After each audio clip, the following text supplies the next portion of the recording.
your source for everything paranormal. Para-X. The views expressed and the opinions given by the individual host and their guests do not necessarily reflect those of Para-X, its affiliates, or its sponsors.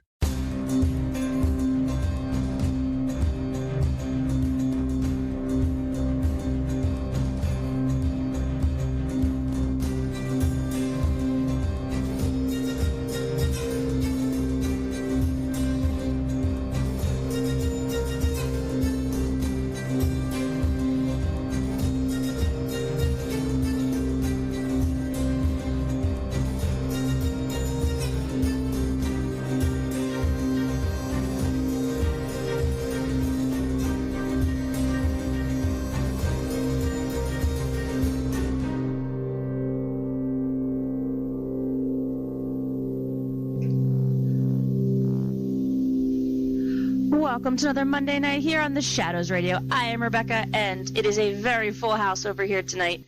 I hope everyone's got their wine ready, because I feel like it's going to be one of those kind of nights. It's going to be fun, I promise. So just to get all the boring housekeeping stuff out of the way, remember you can go to theshadowsradio.com, click on all the on-demand links, find all of our updated shows all the way through all of our podcast services. All of it is available, plus you can find us on Facebook, Twitter, etc., etc. Okay. Boring stuff out of the way. So, as I said, it is a very full room over here tonight, and I want to make sure that everyone has enough time to talk. So I would like everyone to give a big, huge Shadows welcome to the women of the Squatch-hers, which is Stephanie, Cindy, and Kim. So welcome, ladies, to the show. Hi, everyone. Thanks for having us on, Rebecca. Of course. Thank you, Rebecca. Yes, and yes, we've had you guys on previously. I'm not sure, Cindy and Kim, if you guys have come on before. I know Stephanie for sure. We had you on last time. Mm-hmm. I think Kimmy was on too. For sure, Kimmy, where you were on, right? It's been a while. Yeah. It's been a little bit of time, yeah. But as I preface that show with this one too, I don't know squat about Bigfoot, so that's why I don't know squat. Yes, I don't know squat about nothing. So that's why I bring in the experts. Well, I don't know if we're experts. I don't think anybody's really an expert in the supernatural field, to be honest. But all right, well, I'll bring in the more well-practiced people. Is that a better phrase? Go with that one. Yeah. We try. Right, girls? We give it our all. We do give it our all, including yesterday when Cindy was, waist deep in the bog.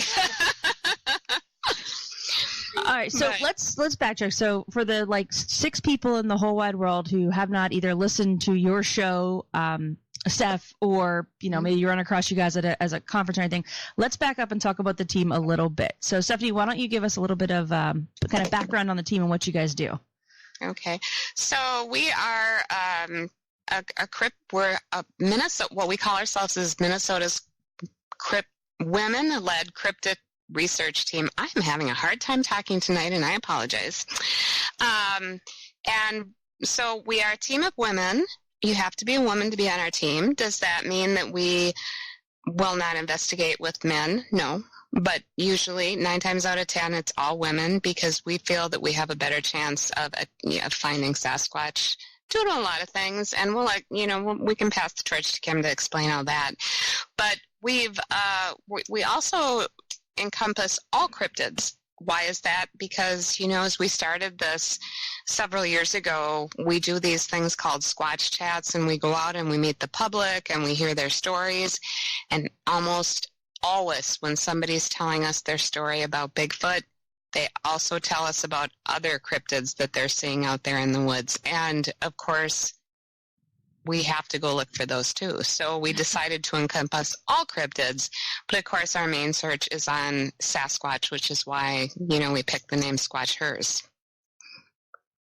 All right. And then I guess, Kim, why don't you pick that up and say, why is it that women are the better Sasquatch hunters? Other than that, we're awesome. Well, we got the idea. Well, Stephanie got the idea with Lauren Coleman, which is the big time. I mean, everybody knows who Lauren Coleman is. He's a big world searcher for Bigfoot. And he gave her the idea that he felt that women were going to be more, how would you say? I mean, I'm stuck too. I guess I'm having issues. Just more, women are more nurturing, and they're probably be better because, we're probably have some better smelling hormones than a man would, and stuff like that. I mean, those pheromones, pheromones. I'm sorry. Oh my gosh. So good. We haven't talked about this for a while, so kind of get out of practice. So, I mean, there was, the Stephanie's idea, and she's just came up and said, "Hey, we need to do this." So, yep, he felt like we were just better nurturers and better with the big beast, and hopefully we will. Hopefully we can get out there and stuff. I mean, explain it better, Steph. Well, okay, so that was part of it, but also we're non-threatening. I mean, really, Cindy, I don't know, she has this big knife and she's, she's prepared, baby. But my goodness, but we are not, I mean, who would be afraid of us? I mean, seriously. And, Lauren's idea is that most of the Bigfoots that are seen out there are young male adults. And they're the ones that go against the teachings of the elders and not to go around people. And so they think they will be more apt to come and look at us and see what's going on. Plus, a lot of people feel that Sasquatch is a primate. And, the best primate researchers have been women. I mean, you think Jane Goodall and Diane Fossey with the great apes. And Barut was with the orangutan. So really, women have a phenomenal success in the primate field. So why not Sasquatch if Sasquatch is a primate? So we're out there. And Lauren said, Steph, there's no teams of women. There are a few, actually there's quite a few women Bigfoot researchers, but there are no teams. And so that's when I ran up to Kimmy and I said, Kim, we have to do this. And so we did. And so we got, we're also, most of us are paranormal investigators. And so I got a bunch of our cronies together and we formed Squatch-hers. And now we are 8 strong.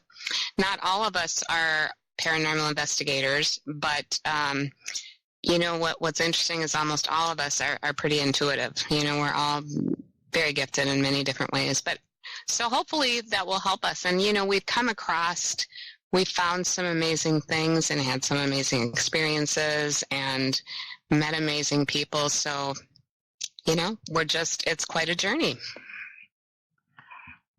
So have you guys had an experience let's go with before you joined the team. So before we formed the team and everything, did you have a personal experience that kind of brought you to this search, or was it just something that, you met Lauren and you went, okay, let's roll with it from here? Like which part of that came first? Well, I've always been interested in Sasquatch, and so here's what happened. So I think a lot of people don't know these things, but I always thought Sasquatch was primarily in the Pacific Northwest. I had never thought in a million years that Sasquatch would be in Minnesota. And our Supernatural Investigators of Minnesota, our paranormal group, was up in International Falls doing some investigations actually. And our clients came to us and said, well, we see Bigfoot up here.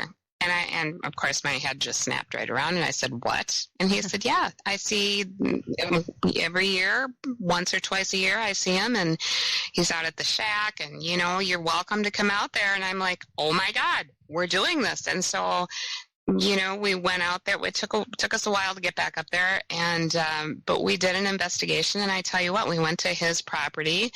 We found some pretty cool tracks. We found some scratches on the side of his shack that we couldn't, debunk. Were they Bigfoot? I don't know. I mean, it was pretty amazing evidence, I thought, but it wasn't our passion. SEM does a lot of different things too, and we research cryptids and UFOs and, the whole 9 yards, but, Bigfoot really wasn't the primary focus. And so when Lauren said this, I'm like, oh my God, this is something that I have to do because I've always wanted to look for Bigfoot. And so that's how that got started. And Kim, of course, you have your story too. You need to tell about why you're so interested in Bigfoot. And then we'll go to Cindy too, because you both have really good stories. Yeah, well, go, Cindy. Go ahead. Well, anyways, for my story, I was just one of those people that, I saw the Gimlin and Patterson footage. Mm-hmm. And of course, that's what hooked me. I always thought to myself, well, one of these days I'm going to be out there and exploring, looking for Bigfoot. And it's so bizarre, but I mean, I am doing it now, I started doing the paranormal, met Stephanie, and that's how it just came about. So, yeah. And we also we also looked for Peppy before that too, right? That's right. Yep. Yeah. So, yep. Yep. Cindy, what about you? Oh, Bigfoot's always been very intriguing to me. And ever since, like you're saying, Kim, the Patterson Gimlin film. And it wasn't until I went driving through Reamer one year and I saw the Squatch Fest, the Bigfoot Festival in Reamer. And I had to check it out. And the next year, I come through and I meet Stephanie and Kim and Heidi and Gina and Karen and Katie. And I thought, I got to get in on this because this is what I've been waiting for. This I need to get involved in. I don't care how. I don't care what I have to do. I need to be a part of this. I need to see one. I need to experience this for myself. They're out there. I know it. Yeah. And here I am. Awesome. So, I just forgot my train of thought. I'm sorry. So, all right. We've talked before, Stephanie, about your kind of process of what you do when you're actually going out, what you're looking for. Mm-hmm. Mm-hmm. I have a really honest question for you, and nobody's listening but me. But when you see Bigfoot hunting on television, how angry does it make you? And how much do you want to tell them that they're being ridiculous? Well, Rebecca, it's kind of like the paranormal shows, right? I mean, kind of all the same. I think Finding Bigfoot, I really enjoy that show, honestly, even to this day. But like all the other shows, it's all Hollywoodized, right? Mm-hmm. So I'm pretty sure that they have their little scripts that they say, and they can never really find a Squatch on these shows because they're not anywhere long enough to find one. Mm-hmm. They go out for a few hours or something a night, and, when they were here in Minnesota, was it 3 or 4 years ago, Cam? It was the first year we were doing this, and we met them all. They were up in Reamer. And they were filming, and they weren't there. They were there for a couple of weeks though. But the thing is, they don't have enough time. So they even told us they're only in a certain spot for, a few hours, and then they move on and they talk to people. But of course they don't show that in the shows. In the show, it looks like they've been there for weeks on end, and then it's very deceptive, I think. And some of these other shows like Killing Bigfoot, really? Why would we want to kill Bigfoot? Now that is the most ridiculous thing of all. Kim, you watch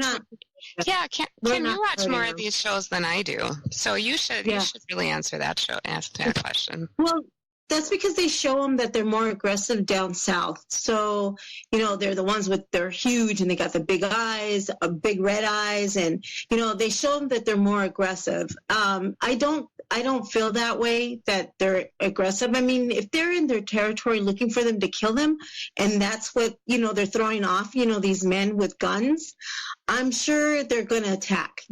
I could see that. I can understand that part. But they're not there to be hunted. They've been here for many, many, many years ago. That's what my belief is, So I really think that it's really not right to go out looking for Bigfoot to just kill, So, and that's what we're not about, for sure. No, we are all about peaceful interaction, and really, I just want to look one in the eyes. That's what I always say. I want to look one in the eye and run like mad, except now with my poor knees, I'm never going to be able to run. So I'll be the first one that he'll be able to grab. Take one for the team, Steph. I guess. Oh, my God. Somebody's got to be the one that's tripped and left behind. That's right. So actually, I think it's funny that you mentioned the Killing Bigfoot and thing, because one of the reasons that I talked to you about coming on the show tonight was because I had read an article that the actual article, the title of the article was, "Is it legal to shoot Bigfoot?" And it had gone into some of the different, states and their rules against whether or not it's legal to kill Bigfoot. And apparently the only state in which it is actually legal to kill Bigfoot is Texas. Apparently everywhere else it's illegal to kill Bigfoot, which I think is good. Apparently, though, however, if your target is a person in a Bigfoot costume, it is not legal anywhere. So. Well, I would hope not. They had to specify that, so I figure we should throw that out there. But well, there are of course all across the state, and I've heard this particular story more than once. Is that there was a man out in his deer stand hunting, and he thought he shot what he thought was a deer. I don't know how you could, misconstrue a deer with a hominid on 2 feet, but he did, supposedly, and it was a Bigfoot, and he didn't know what to do. He ran into town. He told the local law people. The sheriff came out, looked at the dead Bigfoot, and immediately called the feds, and then the feds supposedly came and took him away, and nobody's ever seen it since. Of course, that's another conspiracy theory, but what's interesting is that we do hear it periodically up in northern Minnesota, but I've heard it in different locales up there a few times. So is there a little truth to it? Maybe. I'm just not sure, but how about that? It's interesting, actually, that you mentioned that, because my sister-in-law was born and raised in Eau Claire, Wisconsin, and her father and brother are very avid hunters. Like they owned almost 100 acres, and they would go hunting pretty much every day they were awake. And one of the stories that we actually talked about, him and I, at one point, was that he had a very similar story where he didn't actually kill the Bigfoot, but he shot at what he thought was one. And he said, he's like, I freaked, and I just shot, and I don't know, I didn't hit it. It ran off. He goes, but it's one of those things where, I'll never be able to describe it. I'm also never allowed to tell anybody, but I told you because you are weird, and you know this stuff. But I find it amazing. He said, I mentioned it to somebody in town, and the first thing they said was, well, tell the cops where the body is, and they'll go get it for you. Yeah. And I was like, yeah, that's kind of an odd statement to say to somebody who's a fairly avid hunter. I'm sure he knows how to dress and take care of a carcass, but that's right. It's interesting. That's right. It's a similar story, different states, similar story. So I thought that was kind of cool. Exactly. So, all right, I'm going to pick on Cindy because she's being quiet. Cindy, when you go out for hunt, she's making suspicious faces. Cindy, when you go out on these hunts, tell me personally, what is the one thing that when you see it, you go, that is the coolest thing. This is the best hunt today. Well, sometimes it's not actually what you see, it's what you feel. The woods will be alive, and just like getting out of bed in the morning and doing your routine, it just feels natural and good, and everything's as it should be. And then you come around a bend, and there is just a strange energy, just an incredible power and energy. And you take a look around, and you really look, and you start to see things that aren't quite as they should be. Some different shapes in the trees, some different angles that shouldn't be in the branches. Did they do that? We don't know. We try to figure that out, think about the weather and how that affects everything we're looking at. But when you add that energy to it, and the woods go silent on you after you've been there a while and it's been busy and noisy, it makes you think. It really makes you think, and that's very exciting. And I personally feel like if they are out there at that particular time and that's what's happening, they know we're there. I mean, they know we're there as soon as we get there. We don't have to make any noise or not make noise. They know it. And I get really excited when that energy hits me out in the woods. Interesting. So, Kim, how do you then differentiate, some of these things that Cindy's mentioning, how do you differentiate that from just like I'm going to say a normal predator? I don't obviously mean normal, but you know what I mean, like a bobcat, a mountain goat, I don't know, something that's just kind of in the woods all over the world that people see all the time. I mean, people have their theories about when they see these predators and stuff like that. Like, for instance, the coyotes. They say apparently they hunt along with them. They like even one time, I think the girls were on one side of an area and I was on another, and I could hear all these coyotes. I mean, why were they crying? They say that apparently they hunt along with them, and they and I don't know. It's just so crazy how hearing all that, and they say they cry with them. They're out there with them.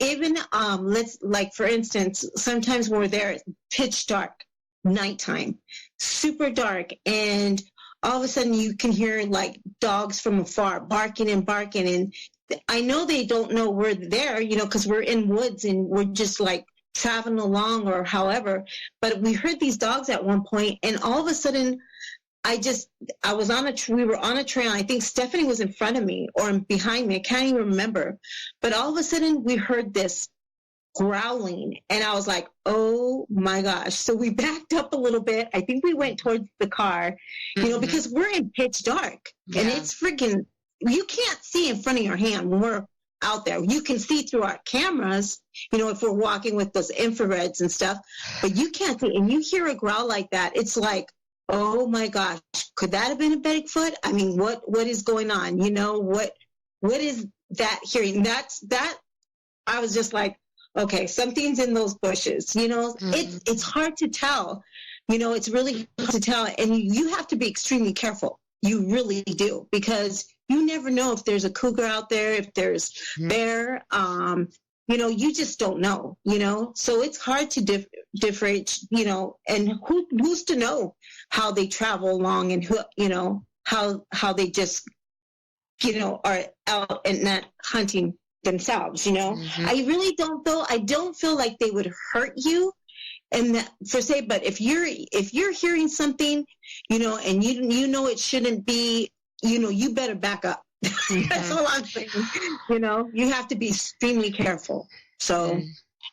Well, we have found prints. I mean, we found prints of all those major predators. We've found bear prints, we've found cougar prints, we've found wolf prints, coyote prints, all of them. So we know they're out there. We know they're as close as our favorite research area, which is only about a mile away from us here in the northern suburbs of the Twin Cities. So, yeah, you definitely have to be careful, because you don't know, right? There's an element of fear, for sure, especially in the dark. The good news about wildlife is most wildlife actually wants nothing to do with people. Yeah. It will leave unless it's some kind of rogue thing, and you only hear about that once every who knows how many years. It's very, very rare. Mm-hmm. And with that in mind, and you hear something out there, if it's not leaving or going away from us, and it's coming towards us, it's something with great curiosity. Yeah. And we've got to pay attention to that. Mm-hmm. Mm-hmm. Yeah, and we're not there to interrupt what nature is doing. That's their process. I mean, if that's nighttime, backing up a little bit, give them their space, because we'll be respectful. We're invading, going through their territory. We have to be extremely careful, Mm-hmm. So. Exactly. Well, we're in their home, right? People should be respectful when they're in your home. Very good. Right. Yeah. I do have to kind of make the comment, though, that if you got a bunch of women walking around, then you definitely already have a bunch of cougars out there. Sorry. Absolutely. I just had to go there. My fault. Sorry. Oh. Yeah, we love it. So one of our Facebook people says that every time they watch one of these cryptid shows on television, they always find poop. How frequent is poop, and why is it such a big deal? Well, I don't know. I have never found any kind of poop that we couldn't identify. I mean, we all seem to say, oh, look, here's some bear poop, or here's some, deer poop or whatever. I haven't found any Bigfoot poop yet. So I don't know where they're going to find all this poop, but it would be exciting, I guess, if we found some. We can usually tell, and Cindy's really good. Cindy really knows her stuff. Like crap. You do. Well, you got to have that expert on the team. That's right. That's right. But it would be exciting. I mean, but I mean, really, I don't know. I would like to see a Bigfoot poop. I mean, I'd like to see some crap I haven't seen before. I know. Me too. I just have to laugh because I know where they're coming from, and they mentioned a specific show that is no longer on. I guess we can make fun of it because it's not on it anymore. Destination Truth, where it feels like they were constantly bagging poop and sending it back to experts. Like, oh yeah, Josh Gates. Love him. He's a very nice guy. Yeah. He is a really nice guy. We've met him. He's a really handsome man, too. Can I just say? He's something, that one. Yeah. Oh. Goodness. Oh. Sorry, I got distracted by sorry. Okay, fine, yeah. Mm-hmm. As I said, team of cougars, what? Yeah. Okay. But, yeah, the poop thing, even in the... But, like the whales, I just have to bring this up because, I love to go to the Pacific Northwest. Look at the girls are laughing. But I love to go see the orca whales of the Pacific Northwest, right? I have friends out there. And one of the things that they do actually is collect poop samples from the whales to determine their health. And you know how they do that? They have a dog that sniffs the poop out of the water, and then they collect. I'm not kidding. You can look this up, girls. I am saying this is really something. And, all the researchers out there, because I know many, and they tell me about this whale poop snooping dog. It's amazing, actually. Don't you think? They're just laughing, but it's the truth. Come on now. I'm being serious. She's being very professional. And Cindy's sitting with a blanket over her head. Because she's dying. They've muted themselves because they can't stop laughing. You never know what's going to come out of my mouth, Rebecca. I warned you about this. I'm good with poop scooping dogs. That's cool. I know I've scooped enough dog poop in my life. They need to return the favor somehow. Right? I agree. All right, so now on the serious note, what do they do with the poop when they scoop it from the dogs and the whales? Like, where does that go? Well, they bring it to the labs. They bring it to the, I think NOAA takes it, and either NOAA or I think the University of Washington, they both have research facilities where they take it and they analyze it. They find out what these whales are eating. And, like the resident orcas only eat salmon, for example, and they're starving because there's not enough salmon to feed them. And that's a whole different story. Yeah. But and if it's an orca that's a transient, well, they eat mammals, so their poop is going to be very different than one of the residents, for example, Anyway, there we go. The now orca poop story. Yeah, so now I think that your team needs a poop sniffing dog. Yes, maybe. One that will find Sasquatch poop. I think this is like a perfect thing to train a dog. Somebody's got to have a dog, right? How many? You said there's 8 of you? Somebody's got to have a pet dog. I have 2. Cindy has a few. We all have dogs. You could have a whole herd of poop snooping dogs. My gosh, Karen has 6 of them. You could cover the entire state of Minnesota in like one day with all those dogs. That's right. We could. You just got to train them on the right scent because, Oh, that would be good. Otherwise, you'll have a lot of stuff to scoop through at the end of the day. Yeah. All right, off the poop topic. Off the potty talk now. So one of the things that I read, because I actually did do reading before talking to you because I didn't want to sound quite as ridiculous as I did last time. But one of the things that I read that people tend to look for when they're out looking is for kind of like structures that are made of, local tree branches and things like that. Mm-hmm. So am I to understand that Sasquatch is just walking around making teepees out of trees and then leaving? Or is this something that like he's making the structure, he's supposed to come back, but now he sees you, so he's not coming back? Well, we have an area in our research area that has several stick structures. And are they made by Sasquatch? I don't know. Well, I'll never say that because until I actually see him out there doing it, I can't say that for sure. But what I will say is all of these structures are in a part of the woods that are hard to get to, and why would humans? We made one ourselves. So in amongst all these structures that we found, we thought, and we got the idea, Cindy got the idea actually from some researchers. It was Cindy's idea, and then she told these researchers in Kentucky, and they had done this before, so we did it as well, and we made our own structure. And Cindy, why don't you tell about that? Because that was like one of the first things you said when you joined our group was, girls, we have to make our own structure.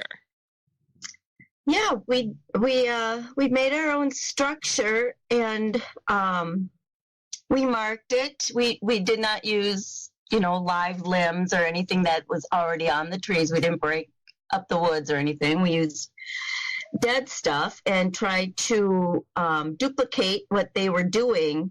We found it very difficult to duplicate what they were doing, even with 3-4 of us trying to lift things. Yeah. Lift logs and branches and try to place them. I can't imagine getting up, much further above our head, let alone 9 feet, 10 feet with, 100 pounds of timber and placing it. But we did mark it. We used some spray paint and took pictures so we could remember, what was ours and what wasn't ours. And we were hopeful. Nothing has quite happened yet. Nope. Down in Kentucky, these guys, theirs was totally destroyed by something when they did it. So we will just continue to do this in different places and see who comes knocking, see what happens, see if we get a reaction. That's all we're looking for, is a reaction. And we have seen some doozy ones too. We found one up north last year that was, gosh, Cindy, Kim, how big was that? That was like 20 or 25 feet high. Oh my God. It was ginormous. That was super big. Yeah. Yeah. And then, Rebecca, like you were saying, what is the whole purpose? Well, a lot of people have different theories about the purpose of these tree structures. And some of them are like warnings. Some of them are like pointing to where food is, or pointing to where water, maybe certain water. It's just maybe a communication kind of thing for them. Who knows, Territory but they're out there. Yeah, territory. Yeah, they're out there. So, and people see these structures all over the place, all over the world, so, and we see them in the woods. That, like the one Stephanie's talking about, is huge. No man can one. I don't think so. That one, the branches were, how could anybody lift? You'd have to have a big cat or something to, push those things in there, because you couldn't. There's no way men could lift that. And even this one that we went to really check out yesterday, because we had seen it briefly the last time we were out there, and so Cindy and I went specifically to go over there and look at it and find out what the heck it was. It's an amazing piece of, I don't really know what it is, Cindy, do you? And we still haven't come to the conclusion. No, it's very hard to come to the conclusion on this particular piece. We'd have to do some research on weather on this. Yeah. I've seen weather do some strange stuff just in the back of my woods, but I have not seen this particular thing where the structure looks like what Steph had mentioned when we were looking at it. It's like you took the skins off a teepee. It's huge, and it's coming from north, south, east, west, northeast, northwest, all going to one point. And that's very unusual for weather, in my opinion. Maybe it was over time, one log here, one there, but you just don't see that, and we're trying to debunk it, but this is a very hard one to debunk. Well, and a lot of the structures limbs are actual trees, we think, that have been kind of pushed over, and it's swampy there, as we were laughing about before the show. We had to go through a bog to get there, and it's pretty wet here in Minnesota still because it's springtime. And Cindy got sucked down in, man, and she was like up to her butt in water. And so, like you said, Cindy, I could see where, these trees could be if you were strong enough, I don't even know how you could push them over like that. I mean, you'd have to be super strong to be able to push them at all. Right. And for them to, even if they're in a wetland, to all push toward one specific point instead of just all falling over. Right. Naturally in a natural, more looking way. It just looked like a big hug. Something just hugged the trees. That's what we said. Something big came and pushed them all together and made them like the teepees. We do have footage. We did do a video.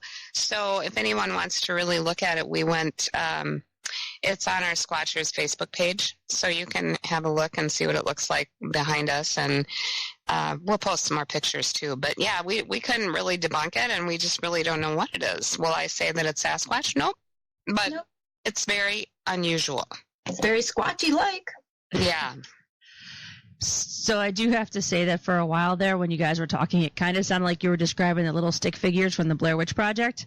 And I was going to ask you if it was just a really pissed off witch, but that's cool. So now that we've given it scale, it makes a little more sense when we're talking about something that's knocking whole trees over, not just little stick figures. Mm-hmm. That's interesting. So what you keep saying that you go to the same kind of research area. So did you kind of come to this area over the years that you've been researching? Is it somewhere that someone, like a lot of sightings have been reported? Kind of how did you map out and say, this is going to be our main kind of search area? Well, it's only about an hour for a lot of us to get to, so it's really convenient for us. We are up north quite often. In fact, we'll be up there in a couple of weeks here to one of our favorite places, and we're going to be researching not just Sasquatch, but some other cryptids too, so we're really excited because we're going to be there for a whole weekend. But this area was one that one of our girls, we all do continual research, but Marilyn is really good at research, and she found this area, and I'm definitely not saying where it is, but she said that there had been some Bigfoot sightings, and we need to check this out. And they were older sightings, but so Heidi and I and Katie went there first, and we walked through, and we're all pretty intuitive and maybe a little bit psychic, I don't know. But after, it seemed really squatchy, but we weren't finding anything. And then we kind of all just stopped, and I said, let's just kind of feel the forest and see if anything jumps out at us. And like Cindy said, there are energies out there that you can feel most definitely. And it was like we kind of asked, what's out here, what's going on, kind of tuned into the forest, and right away it was like my head just snapped, and I said, oh my gosh, we got to go to the left. And Heidi and I both at the same time said the same thing. So we went trudging to the left, and that's where we found all of these stick structures. And I have never seen a place where there's so many, and it's kind of like, they're kind of like in a quadrant. So we call it the stick structure quadrant. And so we've been looking, we've been there. It's easy to get, like I said, it's easy to get to. It's fascinating. Every time we go there, we find new things. We have been going across the marshland now because last fall we really felt like there was something across the marshland. And Cindy, your brother-in-law had some experience there as well. Yeah, he's an avid hunter, and this was some years back, like within the last 3 to 5 years. And he knows his sounds in the woods. And he was saying while he was out there, he heard some really loud banging. And it wasn't a tree falling. It wasn't a normal kind of, it wasn't a knock on the door kind of bang. It was like something was just hit something hard with something even harder. And he couldn't figure it out. And he's been out there quite a long time, and he knows his stuff, and he just couldn't put a name to the sound. So he was a little freaked out. Yeah, and it was across that wetland, which is where to the north of the wetland. Yep. And last year when we built our own little they're pretty big stick structures, we also were listening, and we did some knocks, and there was knocking back, and we felt like it was across. It's hard to get across this marshland. It's pretty far. It's big and it's swampy, of course, because it's a marshland, and the terrain is really rough. So you're constantly going up and down, and you're in the water, and then you're on dry land, and it's hard. It's hard on a person. It really is. It's tough, and so we just weren't able to get over there. But we thought we heard sounds coming from that way. That's kind of, to me, it kind of resembled like the sound a gorilla makes. Cindy, didn't you think so? Because that was the day we built the stick structures, I think. Yeah, it was very guttural. And, very strong. Yes. Very strong. Not your bear, not your cats, not. No, nothing like that. It wasn't a monkey, for crying out loud. We don't have monkeys that time.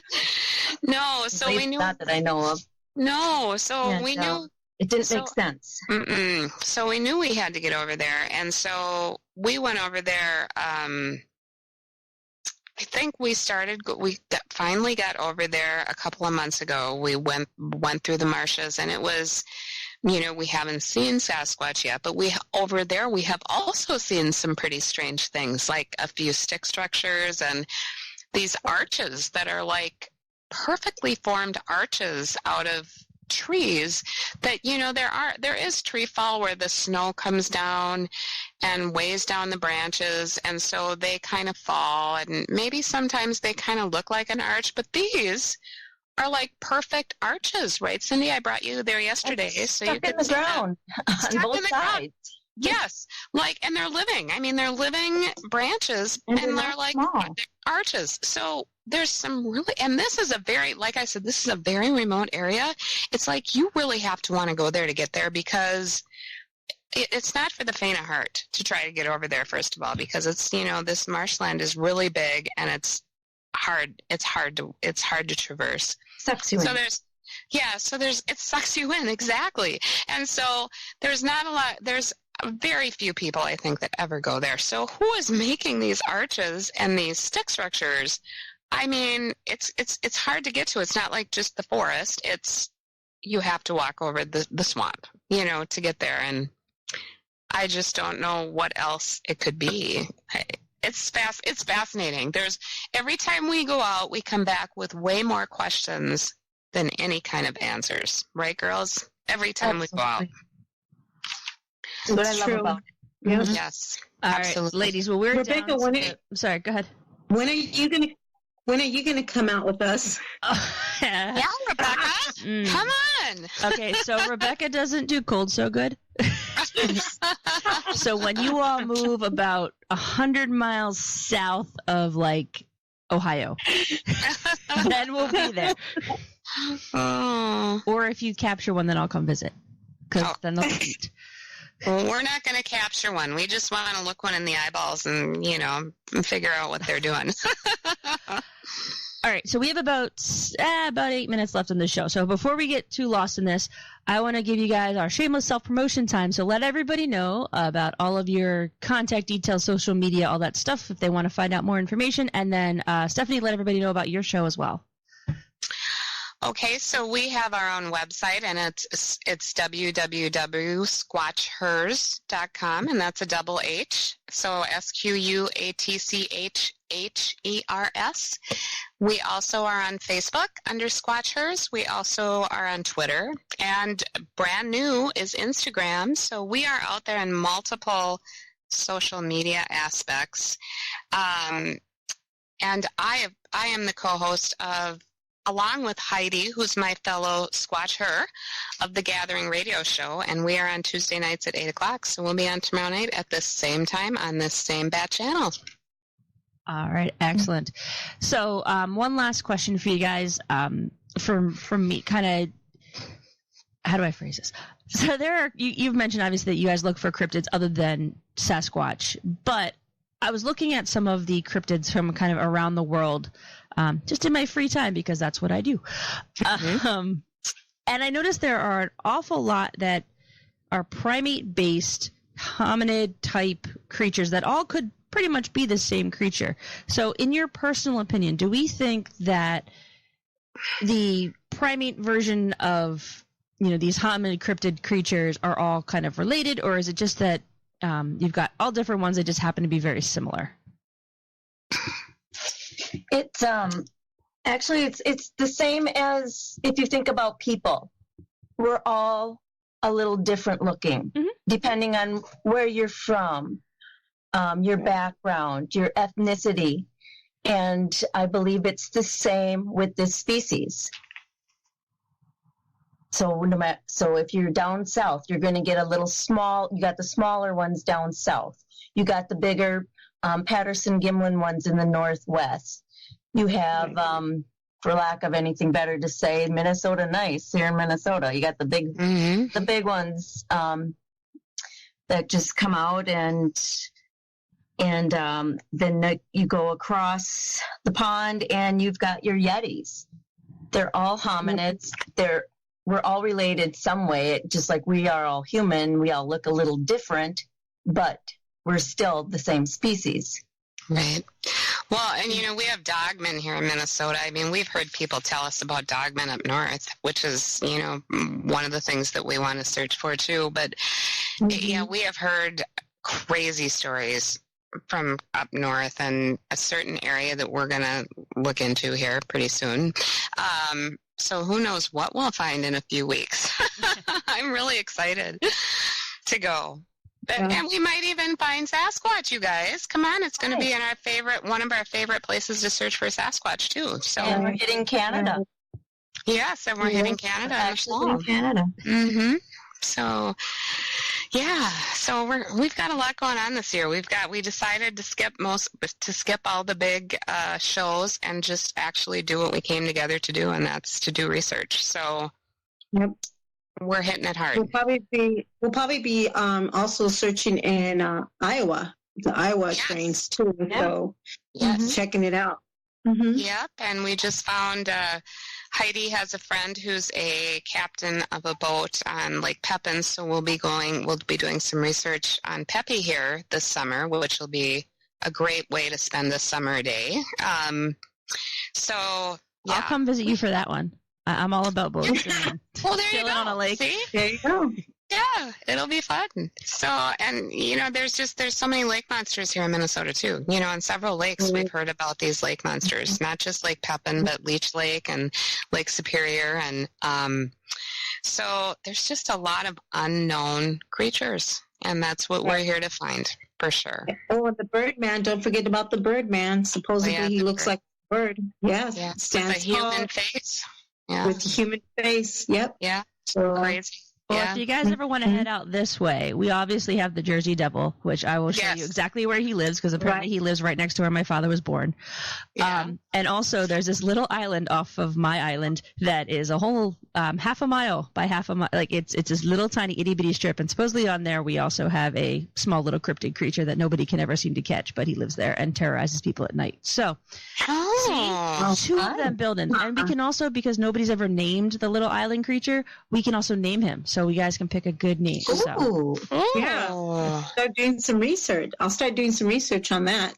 That'd be great. Research. We'll go out there and stay up all night for a few nights and see if we can find them. Yeah. It's totally legal to camp on that island, so we're good. That's right. That would be fun. I love it. See, there you go. And much warmer here than it is there. Sorry. Just putting that in there. What did you say? I said totally much warmer here than it is there, too. Is it really? No, it's not, is it? Sure. Okay. Well, maybe not today because it's like raining and gross, but Yeah. Normal. It's cold up here. It's cold up here in frozen Minnesota this year, especially. Oh my gosh.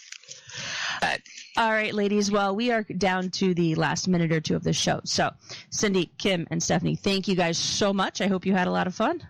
Oh, we did. Yes, we did. Thank you for having us on, Rebecca. It was very fun. And if you find anything, please let us know, and I will, of course, be super excited to share that with the world, because I would like to see something, even if I'm not trekking through the woods with you, because mosquitoes and I are not friends.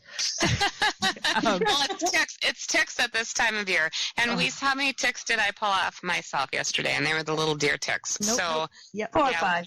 Gotta be careful. Yeah. Okay. Yeah, you're not selling it. Sorry. Yeah, sorry. All right, ladies. Things you do. That is dedication for sure if you're pulling ticks off you. Yeah. Yeah. All right, ladies. Well, thank you again so much. And as always, I'm Rebecca, and we'll see you guys in the shadows.